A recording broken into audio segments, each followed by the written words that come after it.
ಆತ್ಮೀಯ ನನ್ನೆಲ್ಲ ಸ್ನೇಹಿತರಿಗೆ ತರಗತಿಗೆ ಸ್ವಾಗತ.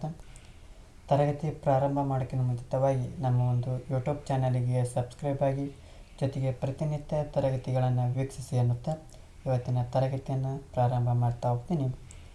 ಇವತ್ತಿನ ವಿಶೇಷವಾದ ತರಗತಿ ಭಾರತ ಸರ್ಕಾರದ ಕಾಯ್ದೆ 1858 ಬಗ್ಗೆ, ಈ ಒಂದು ಕಾಯ್ದೆಯ ಬಗ್ಗೆ ಈ ಒಂದು ತರಗತಿಯೊಳಗೆ ಚರ್ಚೆಯನ್ನು ಮಾಡ್ತಾ ಹೋಗೋಣ.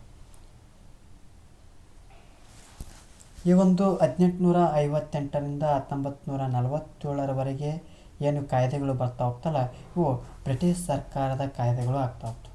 ಯಾವಾಗ 1773ರಿಂದ 1858ರವರೆಗಿನ ಕಾಯ್ದೆಗಳನ್ನ ಏನಂತ ಕರಿತವಪ್ಪ ಅಂದ್ರೆ ಈಸ್ಟ್ ಇಂಡಿಯಾ ಕಂಪನಿಯ ಕಾಯ್ದೆಗಳು ಅಂತ ಬರ್ತಾವೆ.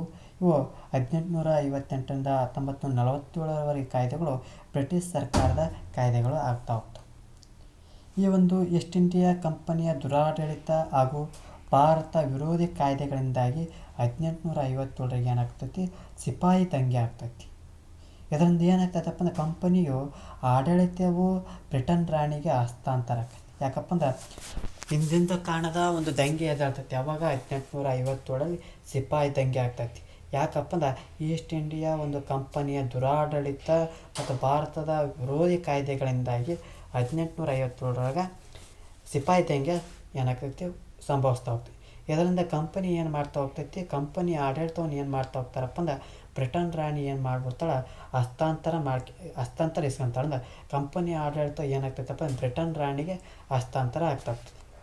ಈ ಒಂದು ಅವಧಿಯೊಳಗೆ ಜಾರಿಗೆ ಬಂದಂಥ ಪ್ರಮುಖ ಕಾಯ್ದೆಗಳು ಯಾವಪ್ಪ ಅಂದ್ರೆ 1858ರ ಕಾಯ್ದೆ, 1861, 1892, 1909, 1935 ಕಾಯ್ದೆಗಳು ಭಾರತದಲ್ಲಿ ವಿವಿಧ ಕಾಲಘಟ್ಟಗಳಲ್ಲಿ ರೂಪ ತಾಳಿದಂಥ ರಾಜಕೀಯ ಬೆಳವಣಿಗೆಗಳ ಹಿನ್ನೆಲೆಯಲ್ಲಿ ತಿಳಿಸಂಥ ಈ ಒಂದು ಪ್ರತಿ ಕಾಯ್ದೆಯು ಪ್ರಮುಖ ಚಾರಿತ್ರಿಕ ಒಂದು ಇತಿಹಾಸವನ್ನು ಕಾಣ್ತಾ ಹೋಗ್ತೀವಿ.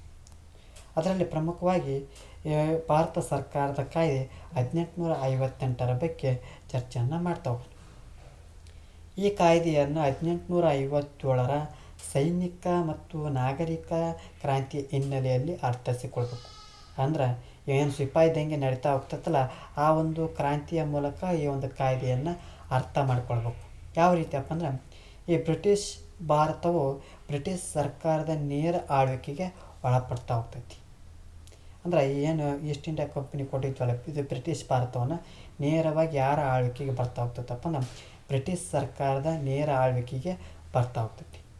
ನವೆಂಬರ್ 1, 1858ರಂದು ಬ್ರಿಟಿಷ್ ರಾಣಿ ಯಾರಪ್ಪ ಅಂದ್ರೆ ವಿಕ್ಟೋರಿಯಾ ಒಂದು ಘೋಷಣೆಯನ್ನು ಹೊರಡಿಸ್ತಾ ಹೋಗ್ತಾಳೆ. ಯಾವಾಗ ನವೆಂಬರ್ 1, 1858ರಲ್ಲಿ ಬ್ರಿಟಿಷ್ ರಾಣಿ ಏನು ಮಾಡ್ತಾ ಹೋಗ್ತಾಳೆ, ಒಂದು ಘೋಷಣೆಯನ್ನು ಹೊರಡಿಸ್ತಾ ಹೋಗ್ತಾಳೆ. ತಮ್ಮ ಒಂದು ಆಡಳಿತದ ಅವಧಿಯಲ್ಲಿ ಭಾರತದ ಎಲ್ಲ ಕ್ಷೇತ್ರವನ್ನು ಅಭಿವೃದ್ಧಿಪಡಿಸಲಾಗುವುದೆಂದು ಘೋಷಿಸಿದರು. ಎಂತ ಘೋಷಣೆ ಮಾಡ್ತಾಳಪ್ಪ ಅಂದ್ರೆ ರಾಣಿ ವಿಕ್ಟೋರಿಯಾ ತಮ್ಮ ಒಂದು ಆಡಳಿತ ಅವಧಿಯಲ್ಲಿ ಭಾರತದ ಎಲ್ಲ ಕ್ಷೇತ್ರವನ್ನು ಅಭಿವೃದ್ಧಿಪಡಿಸಲಾಗುವುದೆಂದು ಹೇಳ್ತಾ ಹೋಗ್ತಾರೆ. ಅಂದ್ರೆ ನಾವು ಏನು ಇರುವಂಥ ಆಡಳಿತ ಅವಧಿಯೊಳಗೆ ಭಾರತದ ಎಲ್ಲ ಕ್ಷೇತ್ರವನ್ನು ಏನು ಮಾಡ್ತಾ ಹೋಗ್ತೀವಿ, ಅಭಿವೃದ್ಧಿಯನ್ನು ಪಡಿಸ್ತಾ ಹೋಗ್ತೀವಿ ಅಂತಂದು ಹೇಳ್ತಾ ಹೋಗ್ತಾರೆ. ಹಾಗಾದರೆ ಈ ಕಾಯ್ದೆಯ ಪ್ರಮುಖ ಅಂಶಗಳು ಏನಿರ್ಬೋದು ನೋಡ್ತಾ ಹೋಗೋಣ. ಒಂದನೇದು, ಈಸ್ಟ್ ಇಂಡಿಯಾ ಕಂಪನಿಯ ಮಾನ್ಯತೆ ರದ್ದುಗೊಳಿಸ್ತಾ ಹೋಗ್ತಾರೆ. ಏನು ಪರವಾನಗಿ ಕೊಟ್ಟಿರ್ತಾರಲ್ಲ, ಪರ್ಮಿಟ್ ಕೊಟ್ಟಿರ್ತಾರಲ್ಲ, ಅದನ್ನೇನು ಮಾಡ್ತಾ ಹೋಗ್ತಾರೆ, ರದ್ದುಗೊಳಿಸಿ ಭಾರತವನ್ನು ರಾಣಿಯವರ ಆಡಳಿತಕ್ಕೆ ವರ್ಗಾವಣೆ ಮಾಡ್ತಾ ಹೋಗ್ತಾರೆ. ನೇರವಾಗಿ ಬ್ರಿಟಿಷ್ ಸರ್ಕಾರ ಏನು ಮಾಡ್ತಾ ಹೋಗ್ತೈತಿ, ಆಡಳಿತವನ್ನು ಕೈಗೆತ್ಕೊಳ್ತಾ ಹೋಗ್ತೈತಿ. ಇಲ್ಲಿ ಈಸ್ಟ್ ಇಂಡಿಯಾ ಕಂಪನಿಗೆ ಮಾನ್ಯತೆಯನ್ನು ರದ್ದು ಮಾಡಿ ಭಾರತವನ್ನು ರಾಣಿಯವರ ಆಡಳಿತಕ್ಕೆ ವರ್ಗಾವಣೆಯನ್ನು ಮಾಡ್ತಾ ಹೋಗ್ತಾರೆ. ತದನಂತರದಲ್ಲಿ ಗವರ್ನರ್ ಜನರಲ್ ಹುದ್ದೆಯ ಪದನಾಮವನ್ನು ಬದಲಾಯಿಸಿ ವಾಯ್ಸ್ ರಾಯ್ ಎಂಬ ಪದನಾಮವನ್ನು ನೀಡ್ತಾ ಹೋಗ್ತಾರೆ. ಏನಿದು 1858 ಪೂರ್ವದಲ್ಲಿ ಪ್ರಮುಖವಾಗಿ ಗವರ್ನರ್ ಜನರಲ್ ಅಂತ ಕರಿತಾ ಹೋಗ್ತಾರೆ.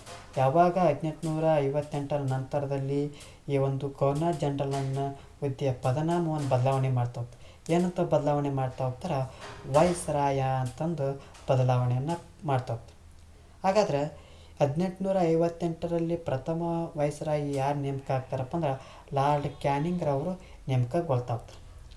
ಪ್ರಥಮ ವಾಯ್ಸ್ ರಾಯ್ ಯಾರಪ್ಪ ಅಂದ್ರೆ ಲಾರ್ಡ್ ಕ್ಯಾನಿಂಗ್ ಅವರು ಪ್ರಥಮ ವೈಸ್ರಾಯಾಗಿ ಅಧಿಕಾರವನ್ನು ಸ್ವೀಕಾರ ಮಾಡ್ತಾ ಹೋಗ್ತಾರೆ. ತದನಂತರದಲ್ಲಿ secretary of state for India ಸ್ಥಾನವನ್ನು ಬ್ರಿಟಿಷ್ ಸರ್ಕಾರ ಸೃಷ್ಟಿಯೇ ಮಾಡ್ತಾ ಹೋಗ್ತೈತಿ.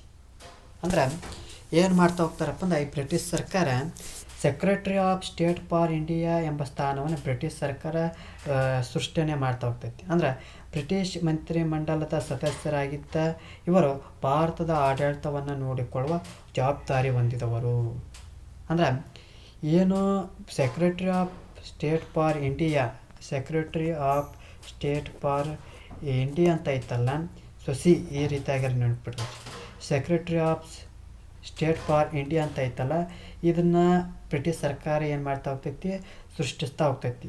ಈ ಒಂದು ಬ್ರಿಟಿಷ್ ಮಂತ್ರಿಮಂಡಲದ ಸದಸ್ಯರಾಗಿದ್ದಂಥ ಇವರು ಭಾರತದ ಆಡಳಿತವನ್ನು ನೋಡಿಕೊಳ್ಳುವಂಥ ಜವಾಬ್ದಾರಿಯನ್ನು ಹೊಂದಿರೋದನ್ನು ಕಾಣ್ತಾ ಹೋಗ್ತೀವಿ.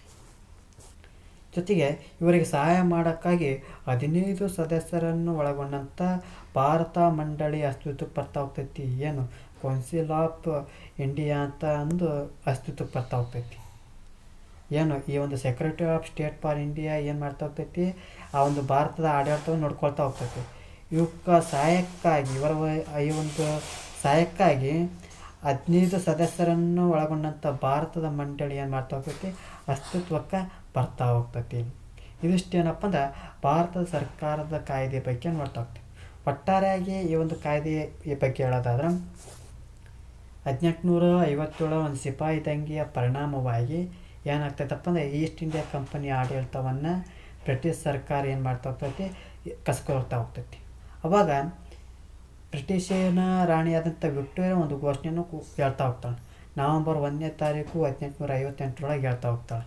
ಏನಂತ ಹೇಳ್ತಾ ಹೋಗ್ತಾಳೆ, ತಮ್ಮ ಆಡಳಿತದ ಅವಧಿಯಲ್ಲಿ ಭಾರತದ ಎಲ್ಲ ಕ್ಷೇತ್ರಗಳನ್ನು ಏನು ಮಾಡ್ತಾ ಹೋಗ್ತೀವಿ, ಅಭಿವೃದ್ಧಿಯನ್ನು ಪಡಿಸ್ತಾ ಹೋಗ್ತೀವಿ ಅಂತಂದು ಹೇಳ್ತಾ ಹೋಗ್ತಾರೆ.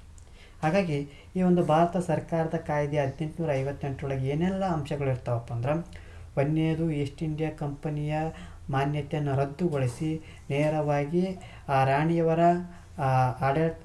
ಆಡಳಿತಕ್ಕೆ ವರ್ಗಾವಣೆಯನ್ನು ಮಾಡ್ತಾ ಹೋಗ್ತಾರೆ. ತದನಂತರದಲ್ಲಿ ಗವರ್ನರ್ ಜನರಲ್ ಪದನಾಮವನ್ನು ತೆಗೆದುಹಾಕಿ ವೈಸ್ರಾಯ್ ಎಂಬ ಒಂದು ಪದನಾಮವನ್ನು ನೀಡ್ತಾ ಹೋಗ್ತಾರೆ. ಈ ವೈಸ್ರಾಯ್ ಭಾರತದ ಮೊದಲ ವೈಸ್ರಾಯ್ ಯಾರಪ್ಪ ಅಂದ್ರೆ ಲಾರ್ಡ್ ಕ್ಯಾನಿಂಗ್.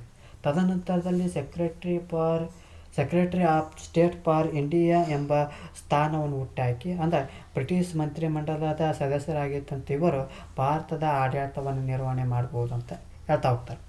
ಈ ಒಂದು ಆಡಳಿತ ನಿರ್ವಹಣೆ ಮಾಡೋಕ್ಕೆ ಇವರಿಗೆ ಸಹಾಯ ಮಾಡೋಕ್ಕಾಗಿ 15 ಸದಸ್ಯರನ್ನು ಒಳಗೊಂಡಂಥ ಈ ಭಾರತದ ಮಂಡಳಿ ಏನಾಗೈತಿ, ಅಸ್ತಿತ್ವಕ್ಕೆ ಬರ್ತೈತಿ. ಒಂದನೇದು ಕಂಪನಿ ಮಾನ್ಯತೆ ರದ್ದಾಗ್ತೈತಿ. ಜೊತೆಗೆ ಆ ಒಂದು ಅವರ ಸಹಾಯಕ್ಕಾಗಿ 15 ಸದಸ್ಯರನ್ನು ಒಳಗೊಂಡಂಥ ಭಾರತ ಮಂಡಳಿ ಏನಾಗ್ತೈತಿ, ಅಸ್ತಿತ್ವಕ್ಕೆ ಬರ್ತಾ ಹೋಗ್ತೈತಿ. ಪ್ರಮುಖ ಒಂದು ನಿಬಂಧನೆಗಳು ಹೇಳ್ತಾ ಹೋಗ್ತೈತಿ. ನಿನ್ನೆ ಪರಿಣಾಮಕಾರಿಯಾಗಿ ಬ್ರಿಟಿಷ್ ಆಡಳಿತ ಜಾರಿಗೆ ಬರ್ತಾ ಹೋಗ್ತೈತಿ. ಭಾರತೀಯ ಮಂಡಳಿ ಸ್ಥಾಪನೆ ಆಗ್ತಾ ಹೋಗ್ತೈತಿ. ಜೊತೆಗೆ ಕಾರ್ಯದರ್ಶಿ ನೇಮಕ ಮಾಡ್ತಾ ಹೋಗ್ತಾರೆ. ಗವರ್ನರ್ ಜನರಲ್ ಜೊತೆ ವೈಸ್ರಾಯ್ಗೆ ನಾಮಕರಣವನ್ನು ಮಾಡ್ತಾ ಹೋಗ್ತಾರೆ. ಇದಿಷ್ಟೇನಪ್ಪ ಅಂದ್ರೆ ಭಾರತ ಸರ್ಕಾರದ ಕಾಯ್ದೆ 1858 ಆಗ್ತಾ ಹೋಗ್ತೈತಿ. ಈ ಒಂದು ತರಗತಿ ಎಷ್ಟಾಗಿತ್ತಪ್ಪ ಅಂದ್ರೆ ನಮ್ಮ ಒಂದು ಯೂಟ್ಯೂಬ್ ಚಾನಲಿಗೆ ಸಬ್ಸ್ಕ್ರೈಬ್ ಆಗಿ, ಜೊತೆಗೆ ಒಂದು ತರಗತಿ ಎಷ್ಟಾಗಿತ್ತಪ್ಪ ಅಂದ್ರೆ ಲೈಕ್ ಮಾಡಿ, ಇಲ್ಲದಿದ್ದರೆ ಡಿಸ್ಲೈಕ್ ಮಾಡಿ. ಏನಾದರೂ ದೋಷಗಳು ಮತ್ತು ನಿಮ್ಮ ಒಂದು ಅಭಿಪ್ರಾಯಗಳನ್ನು ಕಮೆಂಟ್ ಬಾಕ್ಸ್ನ ಮೂಲಕ ತಿಳಿಸಿ ಅನ್ನುತ್ತಾ ಈ ಒಂದು ತರಗತಿಯನ್ನು ಮುಗಿಸ್ತಾ ಇದ್ದೀನಿ. ಎಲ್ಲರಿಗೂ ಧನ್ಯವಾದಗಳು.